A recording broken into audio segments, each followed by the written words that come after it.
2টা 15 মিনিটে সময় মানে হ্যাঁ, মিনিটের সময় ঘন্টা এবং মিনিটের কাটার মধ্যবর্তী কোণ কত এখানে? 2টা 15 মিনিট এখানে। আমি এখানে এটার জন্য একটা শর্টকাট নিয়ম দিয়ে দেবো একদম। এই ম্যাথটা করতে আপনার সর্বোচ্চ 10 সেকেন্ড সময় লাগবে এখানে। 2টা 15 মিনিট। আপনারা করবেন কি? এখানে যে ঘন্টা আছে না এখানে 2, এই 2 কে আপনারা করবেন কি 60 দিয়ে মাল্টিপল করবেন এখানে। কত দিয়ে? 60 দিয়ে। তো 60 দিয়ে এটাকে মাল্টিপল করলে কত হবে এখানে? 120 হবে এখানে। আর আপনার যে মিনিট যেটা আছে এখানে এই 15 মিনিট যেটা আছে এখানে এই 15 কে আপনি করবেন কি, এটা বাংলা ইংলিশ একখানে করা যাবে না, আমরা জাস্ট ইংলিশ দিয়ে লিখি এখানে। এই 15 কে আপনি করবেন কি এখানে 11 দিয়ে গুণ করবেন এখানে। ওকে, এটা শর্টকাট নিয়ম এখানে। তার মানে ঘন্টাকে 60 দিয়ে এবং মিনিটকে কি 11 দিয়ে গুণ করব। করার পর আমাদের কত হবে এখানে?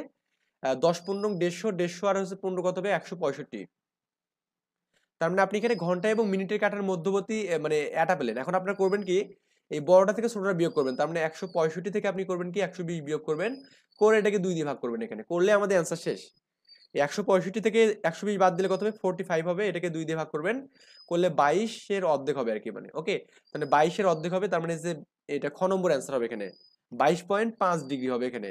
শর্টকাট নিয়মটা একটু ভালো করে মাথায় রাখবেন। এখানে কি করলাম এখানে, আপনি এখানে ঘন্টাকে 60 দিয়ে গুণ করবেন, মিনিটকে কি করবেন এখানে 5 দিয়ে 11 দিয়ে গুণ করবেন, করে এটা বিয়োগ করে মানে যে অ্যাবসলিউট মানটা হবে সেটাকে